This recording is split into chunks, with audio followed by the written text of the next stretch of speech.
ما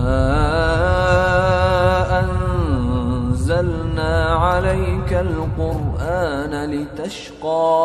Kalaulah seumpamanya kebun kopi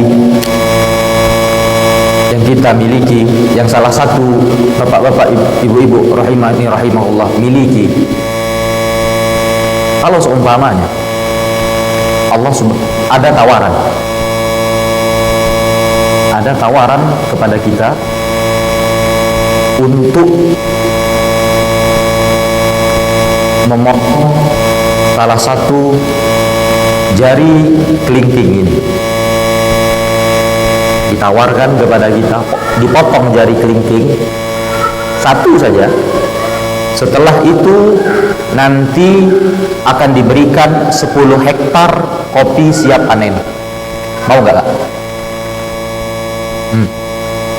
Ada yang mau? Ada yang mau nggak? Ini aja dipotong satu, seujung sini aja nih, nggak usah ke bawah, ujung sini, tapi nanti dikasih 10 hektar full. Mau nggak ditawari seperti itu? Nggak siap? Ada yang siap nggak? Nggak mikir dulu gitu, istikharah dulu ya. Wah, kelihatannya ini penawaran bagus deh, kan cuman sini aja dipotong, tapi dikasih 10 hektar siap panen. Ada yang siap? Ya? Kenapa tidak siap? Ada apa? Kita hidup bertahun-tahun untuk mendapatkan itu, untuk mendapatkan kebun itu, untuk mendapatkan hasil yang banyak itu. Kita berangan-angan, bermimpi-mimpi dapat kebun seluas itu. Tapi ketika ada tawaran untuk memotong ujung kelingking saja dan diberikan itu semua dalam sekejap, kenapa kita tidak ambil? Kenapa tidak diambil?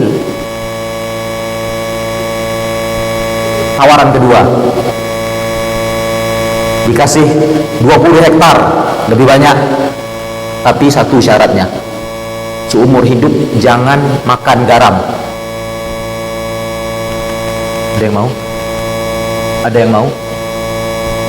Ada yang mau? Tidak boleh sama sekali, apapun, gulai kah, goreng kah, kemudian tapi dikasih 20 hektar, tapi nggak boleh mencip garam sedikit pun. Ada yang mau? Ada yang mau seperti itu? Kenapa nggak mau? Mengurangi nikmat. Berarti yang lebih nikmat garam atau kebun 20 hektar? Mana yang lebih nikmat? Kenapa kita nggak menganggap garam yang teramat besar? Kenapa kita lupa dengan garam? Kenapa kita lupa dengan air? Dan kita lebih memilih untuk menghabiskan sepanjang masa hidup kita untuk mendapatkan 20 hektar tadi. Padahal 20 hektar itu tidak ada sebanding dengan garam. Apalagi dengan air. Siapa di antara kita yang melihat nikmat Allah seperti ini? Siapa yang menganggap segelas air itu lebih berharga daripada ratusan kopi yang ada di sini?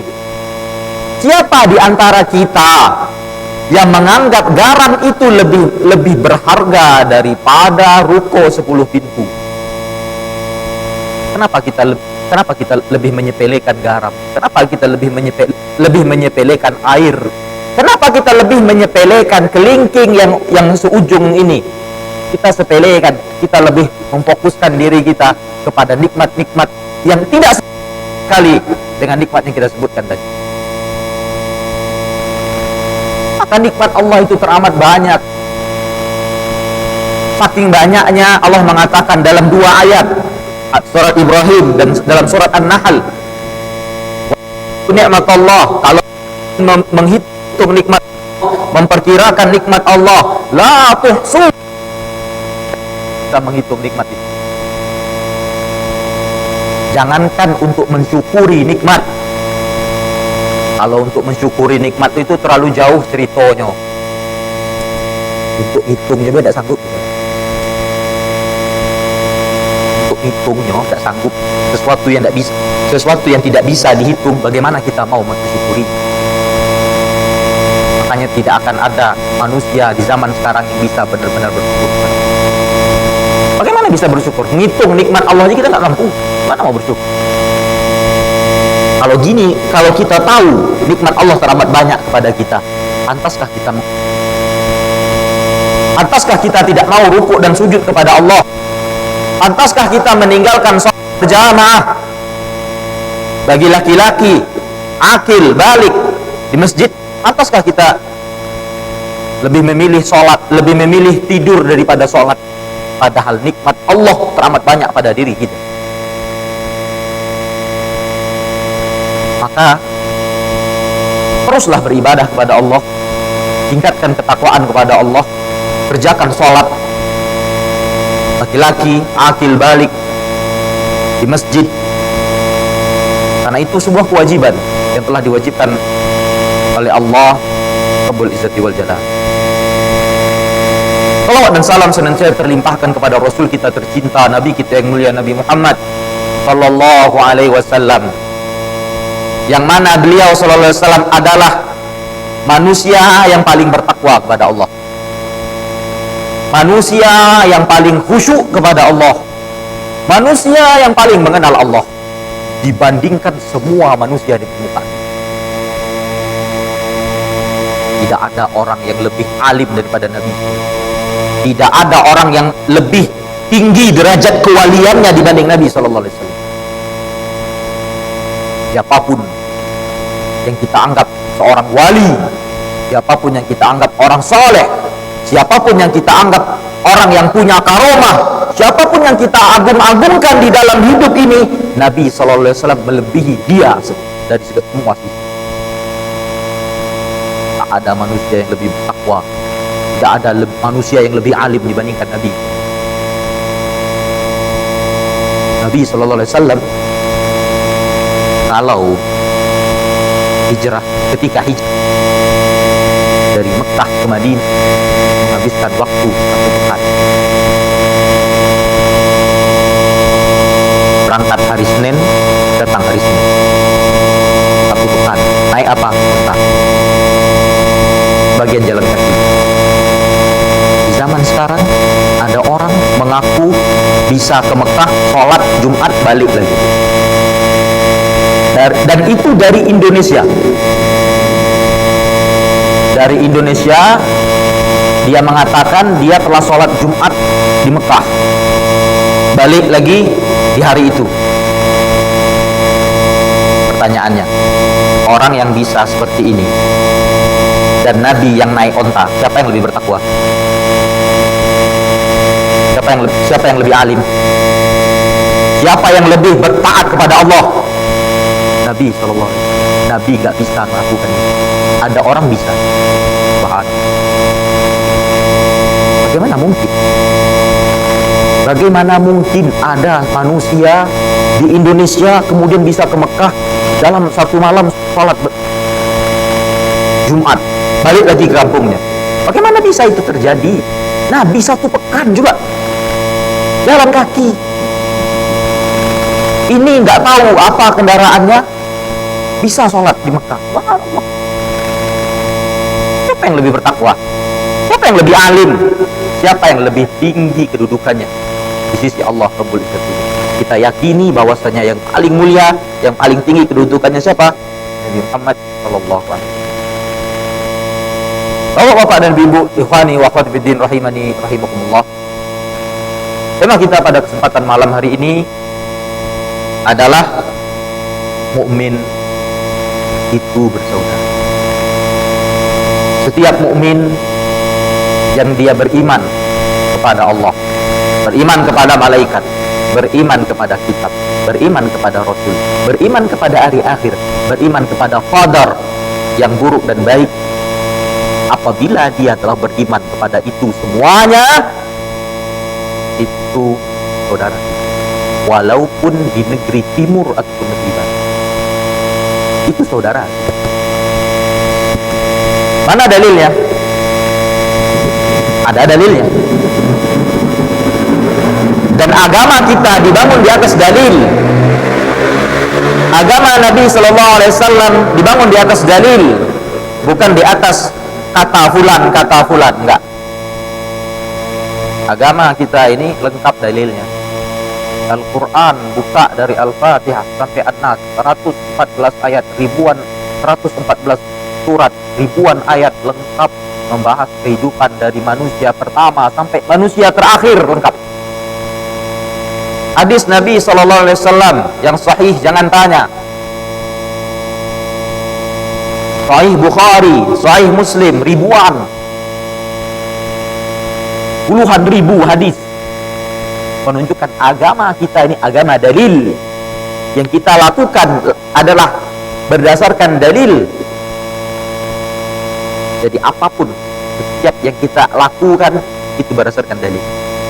Bahkan sebagian ulama dulu mengatakan, jika engkau mampu untuk tidak menggaruk kepalamu kecuali pakai dalil, lakukan. Maksudnya apa? Lakukan apapun itu pakai dalil, walaupun garuk kepala. Menunjukkan agama kita agama yang memang dibangun di atas dalil. Karena memang ya Al-Quran itu adalah petunjuk lil muttaqin, bagi orang-orang bertakwa. Dalil bahwasanya mukmin itu bersaudara adalah di dalam surat Al-Hujurat. Surat Al-Hujurat ayat ke-10. Allah Subhanahu wa taala berfirman, "Innamal mu'minuna ikhwah." Sesungguhnya hanya saja al-mu'minuna, orang-orang yang beriman itu ikhwah, bersaudara. Fa aslihu baina akhawaykum, maka damaikanlah antara dua kelompok saudara ini.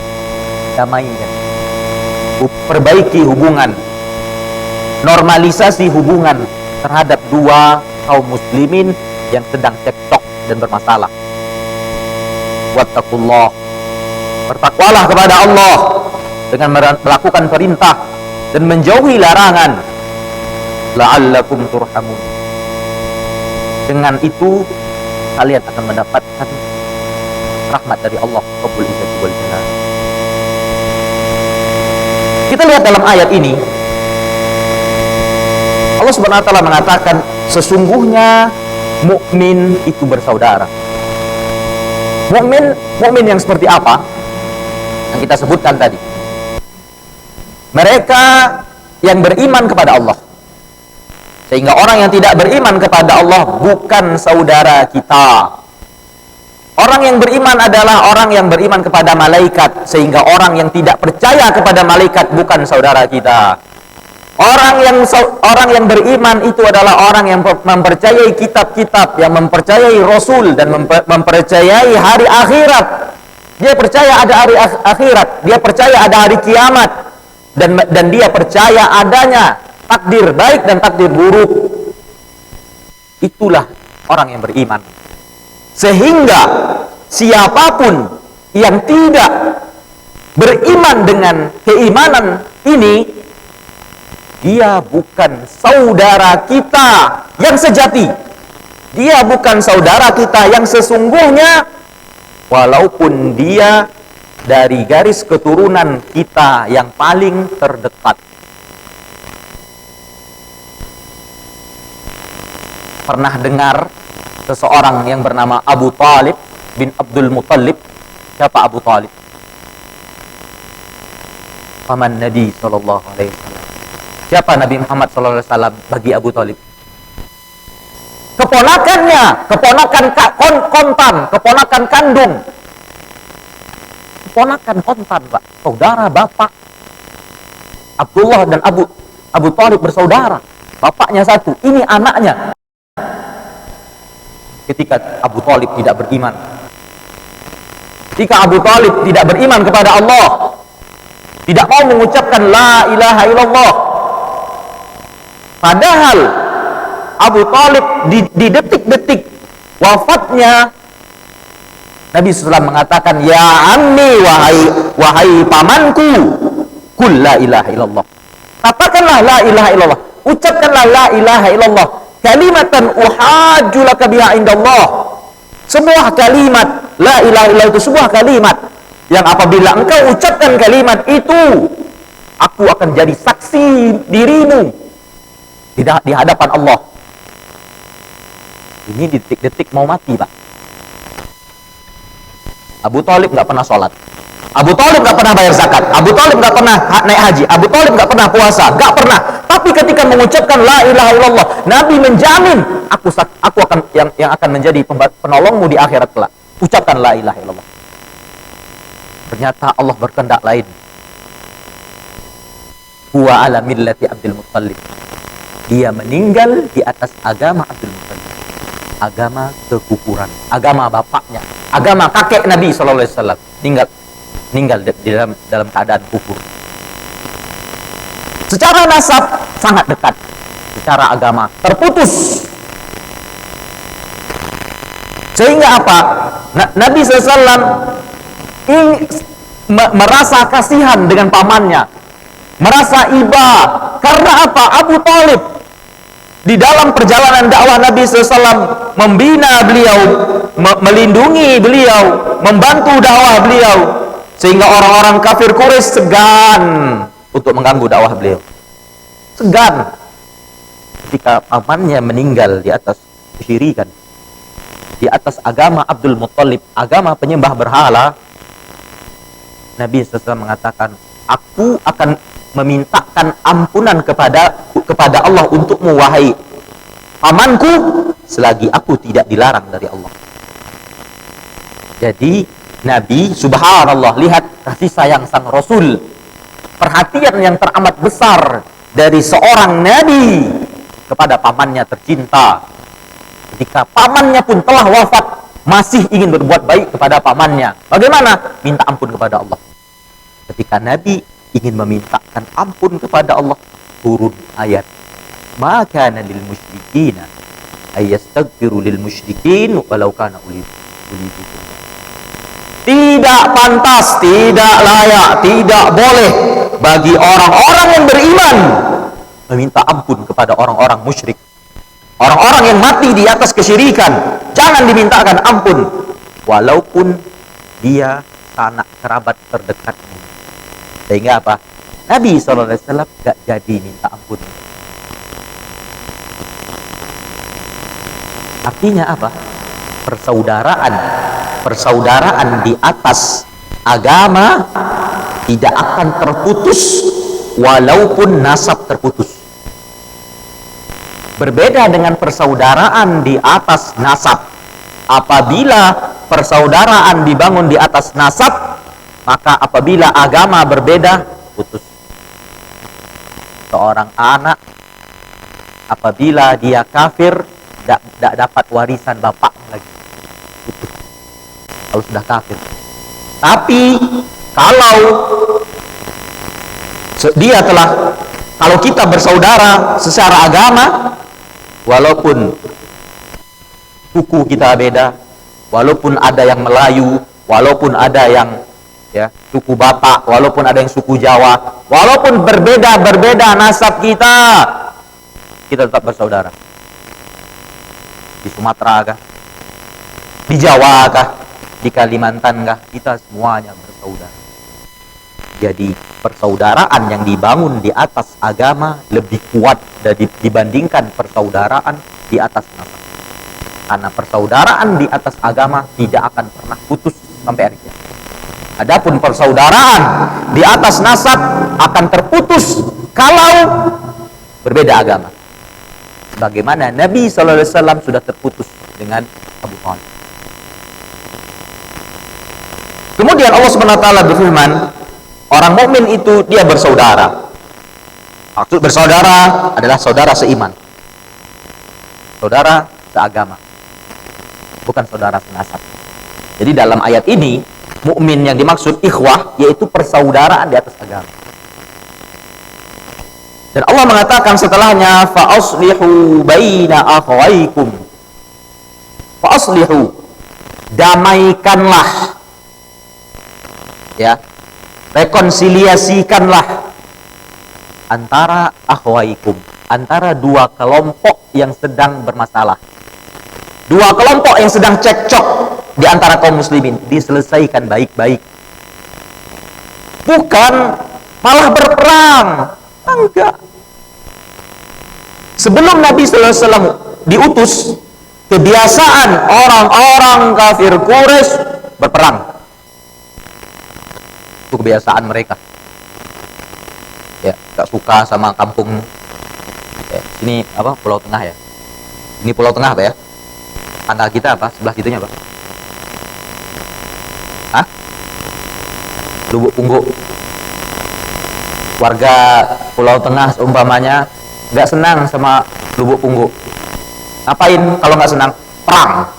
Kita rampas harta mereka. Itu kerjaan orang-orang kafir Quraisy dulu sebelum Nabi diutus. Lubuk Punggu udah senang sama kita, mereka datang perang. Ayo, mana harta kalian? Itu kerjaan mereka, saling menguasai, saling bermusuhan, saling mengambil ya kekuasaan. Itu bukan seorang muslim seperti itu orang-orang kafir Quraisy. Makanya salah satu bentuk ya perbuatan yang teramat buruk dan dapat laknat dari Allah di permukaan bumi ini, kata Nabi sallallahu alaihi wasallam, la'anallah, Allah melaknat siapa? Man ghayyara manaral ardh. Allah melaknat orang-orang yang merubah tiang pancang batas tanah.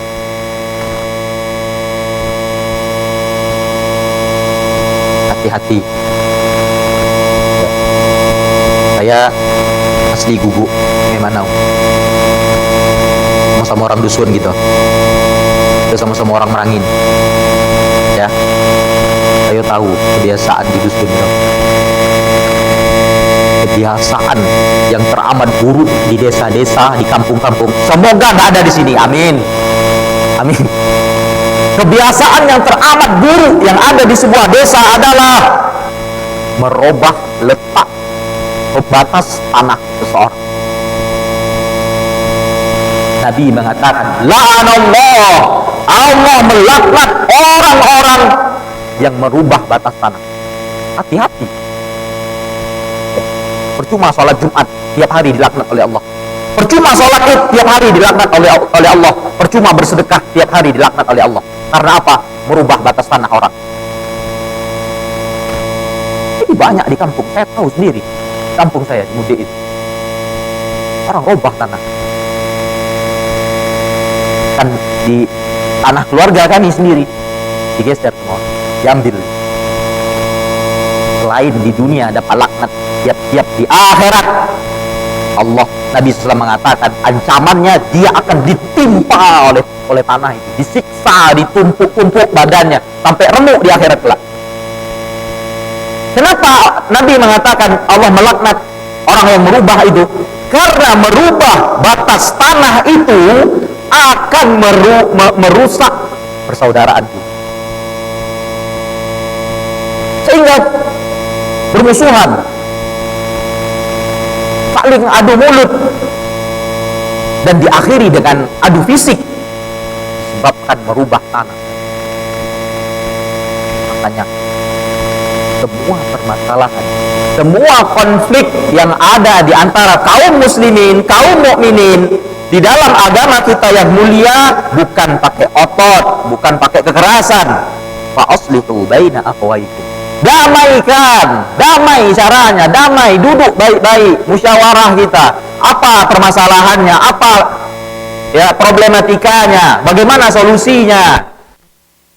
Bukan berperang, bukan bermusuhan, bukan saling adu fisik. Itu bukan orang mukmin seperti itu. Faslihu baina akhwaykum. Kalau kita sudah bersaudara, kalau kita sudah dibangun persaudaraan kita di atas iman kepada Allah, kalau kita ada masalah, kamu si fulan, kamu kawan gitu, sama tetangga gitu, apa yang harus kita lakukan? Damai. Seorang muslim itu hidupnya penuh kedamaian.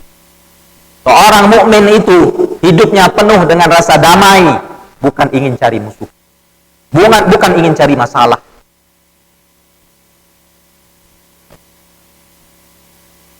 Saya sering menukil perkataan tokoh proklamator Indonesia, Bapak Insinyur Soekarno rahimahullah. Di antara perkataan beliau yang terkenal, satu musuh terlalu banyak, 1000 kawan terlalu sedikit.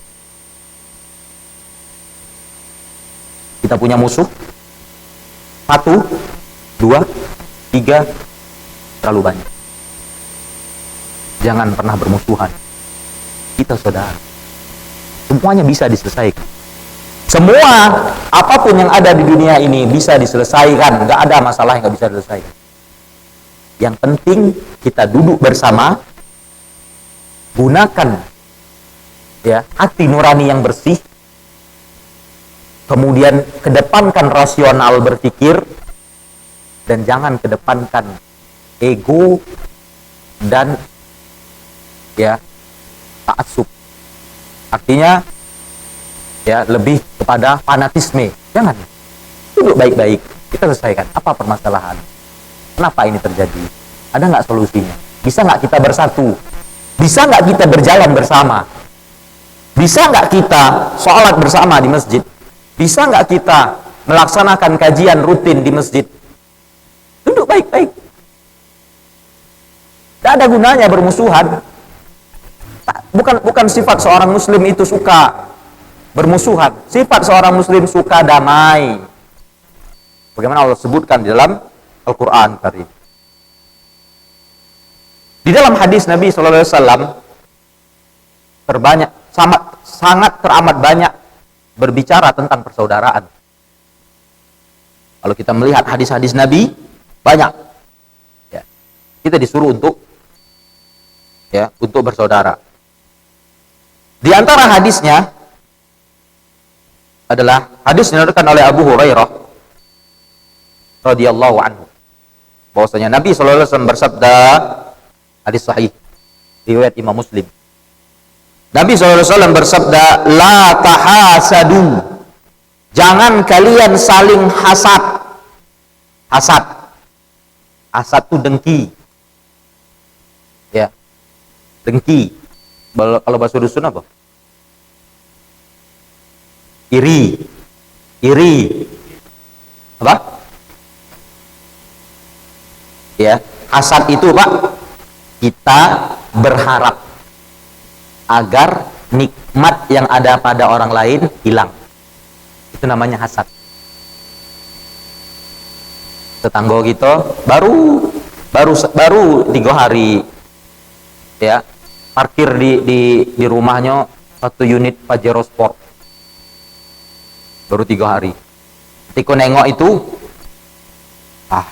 itu udah cocok nih, beli itu loh dia gini ya. Bagaimana caranya mobil itu rusak? Bagaimana caranya mobil itu hancur? Sehingga malam-malam ya siramnya bensin dibakar. Itu hasad. Dia ingin nikmat yang ada pada orang lain hilang. Itu hasad namanya. Nabi mengatakan, gak boleh kalian hasad. Gak boleh, dilarang oleh Nabi SAW untuk hasad. Kemudian wala tanajashu. Ya, ini hadis ini bicara tentang hubungan antara sesama mukmin. Jadi kita bacakan hadisnya. Wala tanajashu, jangan kalian melakukan tanajashu. Ya, tanajashu adalah seseorang ya, dia menawar sebuah harga kepada penjual, tapi bukan maksud untuk beli. Tapi dia tinggikan harganya. Jadi dia bukan maksud mau beli, ya, tapi dia naikkan harganya, ya, biar yang beli lain ini nggak mau beli, ya, atau ya dia dapat manfaat. Ya, artinya dia melakukan, ya, dia nggak ada maksud mau beli, ya, tapi pura-pura nawar. Nah, apa istilah itu kalau di daerah kita ini? Nggak ada nak beli, ya, dia naikkan harganya agar yang beli, ya, orang yang beli itu ya sengsara, ya, atau yang jual dapat untung. Nah, apa istilahnya itu? Itu tanajasu. Jual yang melakukan itu nggak boleh. Ya, karena ngerusak hubungan sama mukmin. Wala tabaghadu. Kemudian Nabi mengatakan wala tabaghadu. Jangan kalian saling marah-memarahi. Jangan saling marah-marah. Sedikit emosi. Nabi SAW mengatakan la taghdab, jangan marah. Falakal jannah, untukmu surga. Menahan marah penyebab masuk surga. Wala tadabaru. Kemudian Nabi mengatakan jangan kalian saling membelakangi. Apa maksudnya saling membelakangi? Maksudnya kita ketemu sama kawan, kayak gini Apa? Tak mau ketemu sama nyoda? Lah, nggak boleh. Nabi melarang. Jangan kalian saling membelakangi seperti itu. Apa salahnya, Pak? Salam. Saudara kita, dia beriman kepada Allah, dia beriman kepada malaikat. Ini saudara kita. Jangan hanya masalah-masalah yang masih bisa ditoleransi, masalah-masalah yang tidak fatal di dalam agama ini membuat kita bermusuhan. Jaga persatuan. Selagi ya, persatuan itu masih bisa dijaga, jaga terus. Lihat, Nabi melarang-larang semua, lah jangan ini, jangan saling ini. Ya, di sini Nabi mengatakan jangan saling hasad, jangan saling marah. Artinya apa? Kita bersaudara, jangan lakukan ini. Karena apa? Kita bersaudara, kita mukmin bersaudara. Ya, wala tadabaru, jangan kalian saling membelakangi. Ya. Karena kawan tadi, ya, karena musuh gitu tadi di situ, tak mau dia lewat situ, dah. Ya, ambil jalan lain. Malah ketemu sama nyo nih. Tak boleh kayak gitu, dilarang oleh Nabi. Ya. Itu bukan sifat seorang mukmin. Ya, saling membelakangi seperti itu. Wala yabi' ba'dukum ala bai'i ba'd. Kemudian Nabi SAW mengatakan, jangan kalian melakukan transaksi di atas transaksi kawannya. Sama-sama jualan si A, si B. Ya, kemudian ya si A ini jualannya sama-sama jual kopi lah. Ya, karena di sini banyak kopi, Pak. Sama-sama jual kopi. Si A ini dia jual sekilo 15. Ya, sampingnya 15 juga. Sama. Ada pelanggan. Ya, datang ke si A. Ya, berapa 15? Belum ada apa-apa, belum ada akad. Si B ini bilang, mahal tuh. Sini berapa? 13. Ada yang pernah kayak gitu? Ada yang pernah berdagang seperti itu? Ada, Pak? Semoga di Pulau Tengah tidak ada. Amin. Amin ya rabbal alamin. Kalau ada seperti itu tidak boleh. Nabi melarang. Tidak boleh seperti itu. Jadi apa? Ini orang belum selesai transaksi, dia udah ditawarnya. Ini udah sini mahal dia tuh. Itu nggak boleh. Biarkan dia dulu milih. Ya, kalau dia cocok dia beli, kalau enggak dia datang ke kita, ya kita tawarkan apa adanya tanpa menjelek-jelekkan dagangan dia. Nabi melarang ya melakukan hal tersebut. Kemudian setelah itu Nabi SAW mengatakan wa kunu ibadallahi ikhwana. Jadilah kalian hamba-hamba Allah yang saling bersaudara. Ini perintah Allah. Ya. Ini perintah Nabi SAW. Ya. Nabi yang sangat kita cintai, Nabi yang kita berharap Allah memberikan syafaat Nabi itu untuk kita. Seorang Nabi yang mengajarkan semua yang kita butuhkan dalam hidup ini. Seorang Nabi yang memperjuangkan nyawanya untuk keselamatan umat kita. Seorang Nabi yang akan memberikan syafaat yang besar di akhirat. Syafaatul uzma, puncak dari syafaat di akhirat kelak. Bahkan beliau mengatakan, likulli nabiyyin dakwah. Setiap nabi itu punya doa yang akan dikabulkan. Dan aku, kata Nabi SAW, menyimpan doaku di akhirat sebagai bentuk syafaat untuk umatku. Ya Pak, Nabi kita udah menyiapkan doa terbaik di akhirat kelak. Sang Nabi ini memerintahkan kita, jadilah kalian itu hamba-hamba Allah yang bersaudara. Kita disuruh bersaudara, bukan bermusuh-musuhan. Kalau ada perbedaan antara kita dan saudara kita, dan perbedaannya masih bisa kita toleransi, kenapa kita nggak bersaudara? Kenapa nggak kita sama-sama sholat di masjid? Kenapa kita nggak sama-sama ya berjamaah di masjid? Kita saudara. Ya, kita beriman kepada Allah, kita beriman kepada malaikat. Jaga persaudaraan. Kita disuruh untuk bersaudara. Ikhwani fiddin rahimani rahimakumullah. Jangan bermusuhan. Jangan menghinakan, nanti disebutkan. Ya. Setelah itu, Nabi SAW mengatakan, al-muslim. Seorang muslim itu akhul muslim.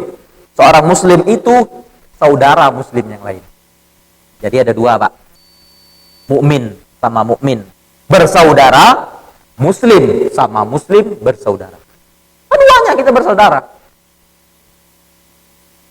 Nabi mengatakan muslim itu saudaranya yang lain. Jadi kita ini bersaudara semuanya. Ya. Walaupun ya ada yang dari Merangin, ada yang dari ya Rejang Lebong, ada yang dari Pagar Alam, kita semuanya bersaudara. Saudara apa? Agama. Setelah itu, sampai jam berapa ini? Belum. Bunyi nanti ya. Setelah itu Nabi SAW mengatakan, setelah Nabi mengatakan muslim itu saudaranya muslim yang lain, Nabi SAW memberikan peringatan ketika kita telah menjadi saudara. Nabi mengatakan, la yadlimuhu, tak boleh mendolimi muslim. Mendolimi muslim, mengambil haknya, dan salah satunya tadi, ya, merubah batas tanah saudaranya. Itu menzolimi dia. Selain menzolimi, ya, merusak hubungan. Selain itu, mendapatkan laknat di dunia. Di akhirat, azab yang teramat pedih menunggu bagi orang-orang yang hobi merubah batas tanah. Maka siapapun yang hobi merubah batas tanah manusia di permukaan bumi ini, bertobatlah kepada Allah sebelum Allah Subhanahu wa taala menyiksamu di dunia ini. Sebelum Allah Subhanahu wa taala mengazabmu di akhirat, bertobat sekarang di dunia. Jangan zalimi seorang muslim. Kemudian wala yakhdhuduhu. Seorang muslim itu ketika dia telah bersaudara, dia jangan menghinakannya. Jangan menghinakan kaum muslimin. Ya. Ketika ada seorang muslim umpamanya berjenggot, jangan hina saudara. Bagaimana mungkin seseorang bisa menghina orang berjenggot? Padahal Nabi Musa alaihissalam berjenggot. Nabi yang lainnya juga berjenggot. Nabi Muhammad SAW berjenggot. Dan dalam hadis sahih, Nabi mengatakan, arful liha, pelihara jenggot. Jadi, memelihara jenggot itu adalah perintah Nabi. Nah, kalau seumpamanya ada orang berjenggot, berarti dia menjalankan sunnah Nabi. Kalau orang menjalankan sunnah Nabi, kenapa dihina? Tidak boleh menghina seorang muslim. Kita muslim, kita saudara, ya. Jadi seumpamanya, ya, saya berjenggot, bapak anda, kita bersaudara, kita muslim, Pak. Masa cuman karena jenggot saja kita pecah-pecahan apa? Itu nggak kayak gitu. Beragama itu nggak seperti itu, ya. Mungkin beliau nggak tumbuh jenggotnya, mungkin kan bisa aja. Kasih uzur, kasih saudaramu 1001 uzur, wahai saudaraku. Kasih dia uzur. Mungkin dia ini, mungkin dia ini, mungkin dia, udah selesai urusan. Ya. Kenapa kita ingin gontok-gontokan, ribut-ributan hanya masalah itu saja? Ya. Masih banyak tugas yang harus kita tuntaskan di dunia ini. Masih banyak misi dakwah yang lebih penting. Dan yang lebih penting dari semua itu, memerangi kesyirikan. Itu tugas kita. Memerangi dukun. Itu yang tugas kita. Kenapa? Karena Allah Subhanahu wa taala di dalam Al-Qur'an mengatakan, "Ani'budullah wa la tusyriku bihi syai'a." Beribadahlah kepada Allah, jangan berbuat syirik. Perhatikan Mbak ya, di dalam Al-Qur'an, kita buka Al-Qur'an, itu kata-kata syirik banyak loh. Banyak. Kenapa nggak jadi perhatian? Kenapa kita nggak merhatikan apa itu syirik? Padahal dosa syirik satu-satunya dosa yang tidak akan diampuni kalau meninggal belum bertobat. Satu-satunya Pak. Dosa itu kan banyak. Banyak kali, ribuan dosa di dunia ini. Membunuh, mencuri. Satu-satunya yang tidak akan diampuni di akhirat kalau nggak belum bertobat, syirik. Dalilnya bagaimana kita sebutkan, agama ini agama dalil. Kita berbicara kitabullah wa qaul Rasulillah sallallahu alaihi wasallam. Dalilnya mana? Allah mengatakan, "Innallaha la yaghfiru ay yushraka bihi wa yaghfiru ma duna dzalika liman yasha." Sesungguhnya Allah tidak akan pernah mengampuni dosa syirik dan Allah mengampuni dosa selainnya. Ini tugas kita. Lihat, permasalahan yang berat, permasalahan yang sangat penting. Kita adalah memerangi kesyirikan. Karena memang syirik itu dilarang. Kalau nggak dilarang, untuk apa Al-Quran itu? Al-Quran 30 juz itu. Apa gunanya? Isinya melarang kesyirikan. Walaqad ba'atsna fi kulli ummatin rasulan an i'budullah wajtanibut taghut. Kami telah mengutus di setiap umat dari terdahulu sampai sekarang, kami utus umat itu untuk apa? Ani'budullah, beribadahlah hanya kepada Allah, wajtanibut taghut, jauhilah semua sesembahan yang disembah selain Allah. Dilarang semuanya. Banyak ayat tentang tauhid, banyak ayat tentang syirik. Ini tugas kita bersama sebagai seorang muslim. Terus berhentilah dari permasalahan-permasalahan ini dan itu yang masih ada toleransi.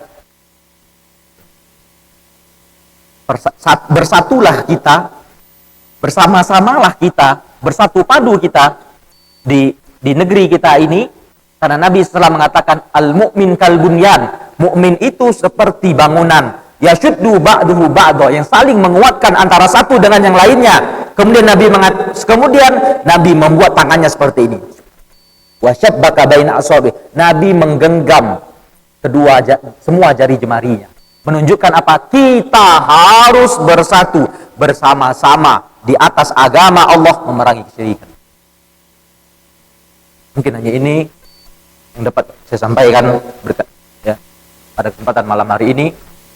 Semoga Allah Subhanahu wa taala memberikan petunjuk dan hidayahnya kepada kita semuanya. Dan semoga Allah Subhanahu wa taala senantiasa mengokohkan persaudaraan kita, persaudaraan keimanan ini.